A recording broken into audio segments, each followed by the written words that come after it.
defending champion. Does that in some ways feel a little bit different coming back as defending champion?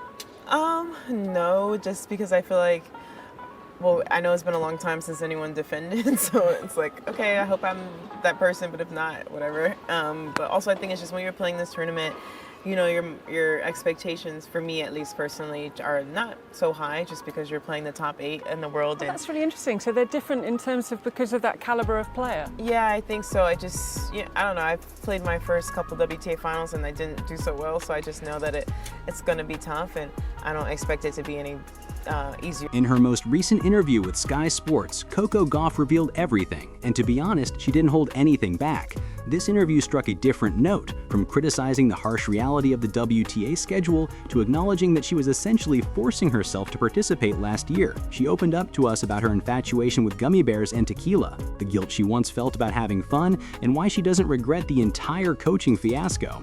How do you feel about athletes skipping competitions to safeguard their health? Leave a comment with your ideas.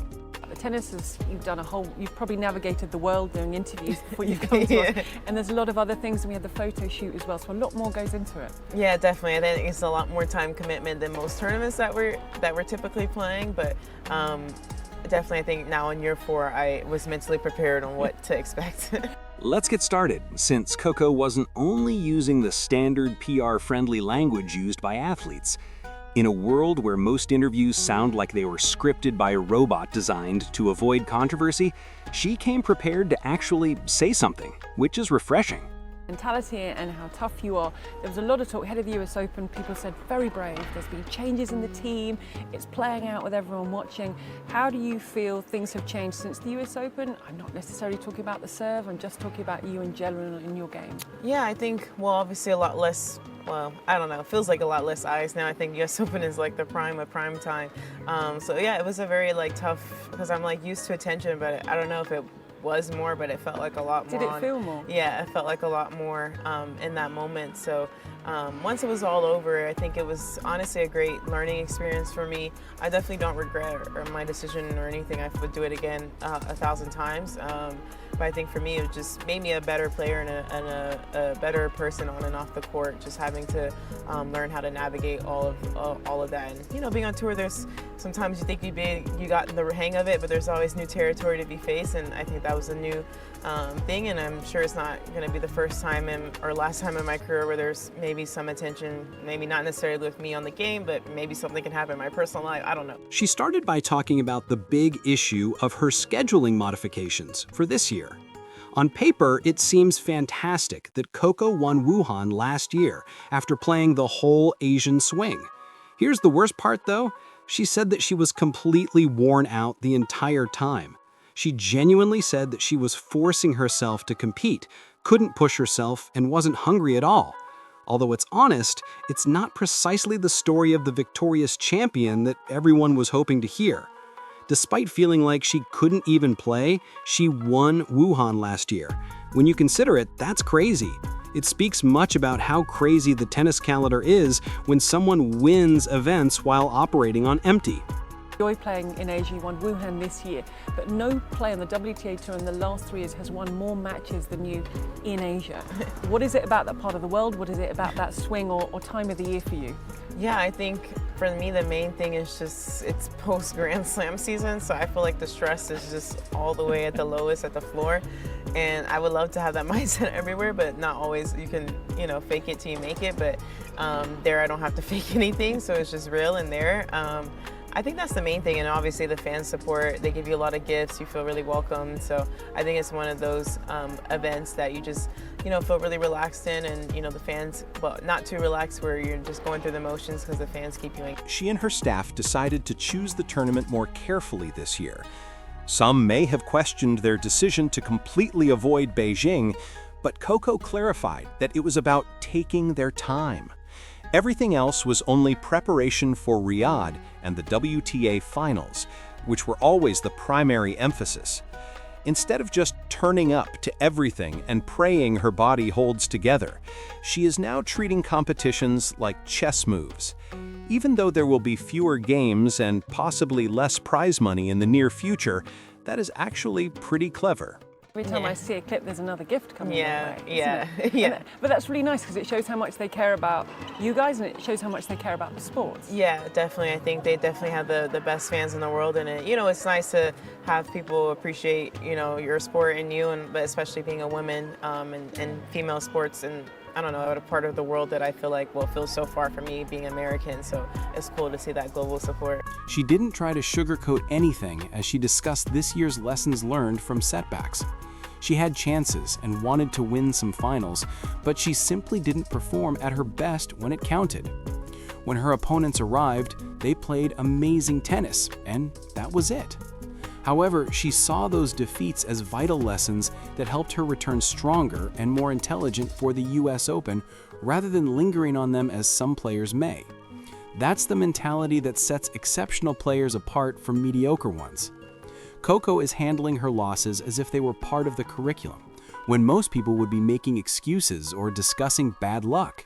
On something, your game, because of the schedule, there's not a lot of time for you to do it away from the match court. Yeah. I think tennis is like one of those rare sports too that we don't really have closed practices. Like we're always practicing, and I think that was a tough thing, just having to work on motion, and all the cameras when I would walk on court would turn to me. Everybody was trying to see everything, so it was a cool experience. I mean, it was not in the moment, but now looking back, it was funny, and I can laugh at it. Well, I imagine it's about learning from that. So a year on everything you've been through, you just keep learning and growing from everything you go. You seem to be able to turn it into a positive. Yeah, definitely. I try to. Maybe not always in the moment, but later on I can look back and try to find everything. I mean, there's always positives in almost every situation in life. She delved into the reasons behind taking time off, which made the entire discussion about it fascinating.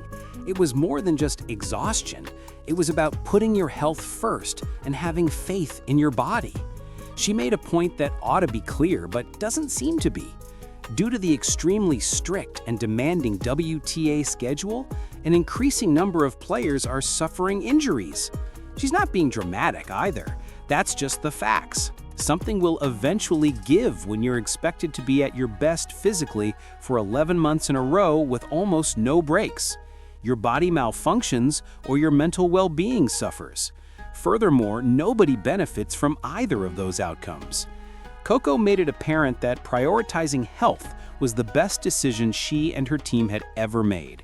To be honest, it makes sense. Instead of watching someone suffer and struggle on the court because they're running on fumes, people pay money to watch players put on a show and give their best tennis. However, because missing events results in losing ranking points, prize money, and sponsor obligations, the system kind of pushes players into that pain.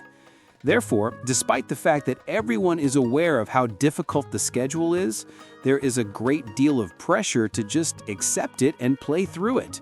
Let's now discuss the gummy bear and tequila scenario, which may be the most chocolatey Gauff-related thing ever. She talked about drinking tequila to celebrate her victories in Miami and Madrid, and it seemed that, for a while, that was her entire personality. She claimed that people now bring her gummy bears and tequila wherever she goes. She found it humorous that one establishment apologized for not having gummy bears, but they did have tequila. It's amusing and a little unsettling that random businesses are now carrying these things, especially for her. She's still in season, so she's not even drinking at the moment, but she's accumulating a sizable stash for the off-season. In the best sense of the word, the entire situation is absurd. It's intriguing how she related this to turning off and enjoying yourself. Coco battled guilt early in her career for not devoting all of her attention to tennis. She felt as though she had to constantly train, think about the game, and have a competitive mindset. However, she came to understand that beyond a certain point, the strain becomes unbearable, and you have to manage it. It was a game changer for her to let herself enjoy her off-court life. Once she struck that balance, she became more reliable on-court, which makes perfect sense. No one can work at top effort indefinitely without experiencing burnout.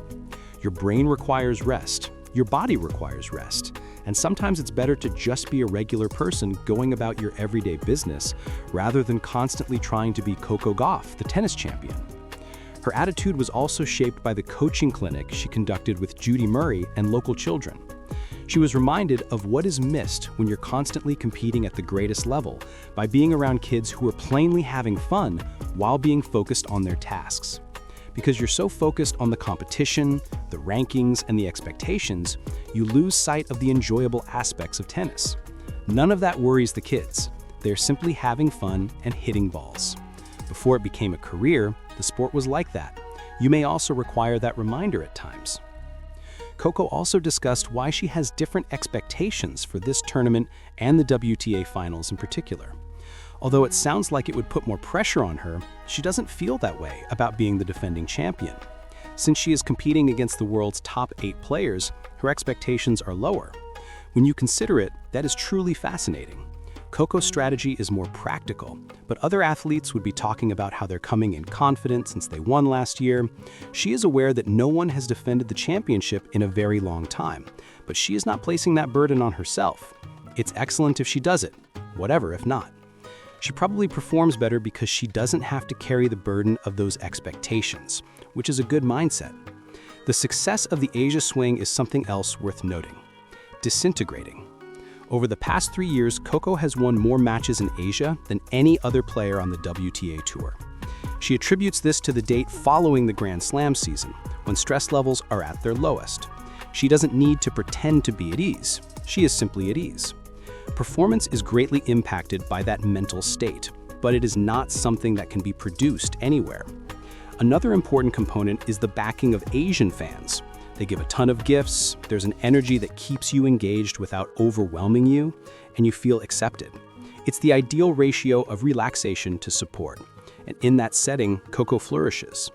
She emphasized that Asian fans are the greatest in the world, and it's wonderful to have supporters of women's sports in a region of the world that seems so distant from her American home. Particularly for women in sports who are always battling for equal recognition and compensation, such worldwide support has a unique impact.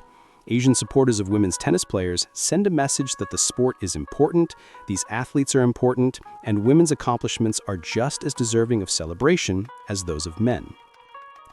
Coco addressed the US Open situation and the coaching changes head-on, stating that she has no regrets about her choice. She would repeat the action 1,000 times. That's audacious, especially in light of the intense scrutiny she endured. She presented it as a fantastic learning experience that improved her as a player and a person, even though the focus felt much more intense at the time, and she had to work on her game with cameras continuously on her, and everyone scrutinizing every tiny detail. For someone who is only 20 years old, that is extremely mature. At that age, most individuals would be defensive or resentful of criticism, but Coco is embracing it as motivation to improve. She also agreed that the fact that practices aren't closed makes tennis unique. It's more difficult to make changes when everyone can see what you're working on and remark on it. Every camera would focus on her when she took the court for practice during the US Open because everyone wanted to see what had changed with her serve or her style of play. Although it wasn't enjoyable at the time, she can now joke about it. She has likely been able to bear the pressure as well because of her capacity to find comedy in trying circumstances. When discussing how there isn't much time to practice your game away from match courts, the topic of the schedule came up once more. You don't really get that privilege when you play tennis. You risk falling behind in rankings and missing required tournaments if you simply take a month off in the middle of the season to improve your serve or focus on a certain area of your game. It's similar to trying to replace an engine while the automobile is still traveling down the highway. Players are essentially expected to solve issues on the spot while still competing at the highest level. It is feasible, but it is not optimal and is extremely difficult. This year, Coco participated in 76 games and won 61 of them, which is incredible. She participated in the most matches on the WTA circuit without suffering any injuries. She credited her fitness and physical therapy coach for keeping her healthy, which is wise given that most bodies would be destroyed by that volume of play. Her team's management and planning are obviously spot on. She explained that she simply dislikes losing when asked how she maintains her motivation after so many games. She returns home and resumes her work whenever she loses and loses motivation. That is the DNA of a competitor. While some people require outside inspiration or motivational speeches, motivation comes from inside and is fueled by her fear of failing. After 11 months on tour, the energy dilemma is more difficult. She acknowledged that some individuals enjoy certain aspects of the season, while others don't. Additionally, if you arrive in a location you dislike, it becomes challenging to spend your leisure time there to obtain energy. But she already knows and likes the majority of the locations on the tour, so it feels somewhat familiar. Because you're not always adjusting to new situations and challenges, that familiarity aids in maintaining energy levels.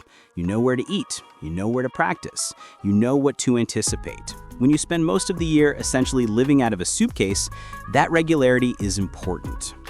Her Wimbledon victory was undoubtedly significant, and many claim that it altered the discussion around her ceiling as a player. However, Coco doesn't actually view it that broadly. She usually divides the season into segments and concentrates on a single season at most.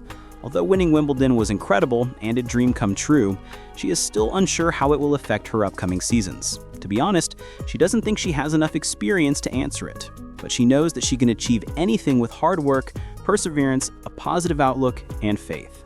Putting all of those components together for 20 events a year is the difficult part. But she knows it's doable because she accomplished it at Wimbledon, and that's the benchmark she's attempting to keep in mind and aim towards. Even while Riyadh is aware that no one has defended the WTA Finals title in a long time, she isn't placing undue pressure on herself as the reigning champion. She's competing in the top 8 in the world, therefore, her expectations for this tournament are particularly different. She didn't perform well in her previous 2 WTA finals, so she understands it's difficult and doesn't think it would be any easier just because she won last year. That's reasonable and most likely helps her perform without being burdened by the strain of being the reigning champion. The event itself demands a far greater time investment. Interviews, photo shoots, coaching clinics, and other commitments are all a part of the process. Now that she is in year 4 of the WTA finals, she's mentally prepared for what lies ahead. Even though she's perspiring in her beautiful clothes, the photo shoots are fun because she enjoys dressing up and applying a lot of makeup. Every player should be proud of themselves since it's a moment when you understand how hard you worked to be there. It's easy to just go through the motions and forget why you're doing this in the first place, so it's crucial to appreciate the moment. Coco is more than just a tennis player, as demonstrated by her most recent interview. She is genuine, intelligent, and unafraid to criticize the problems in the sport while still competing. You're missing out on one of the most sincere athletes in sports right now if you haven't already followed her story. Please remember to hit the like and subscribe buttons as we're bringing you all the tennis realness.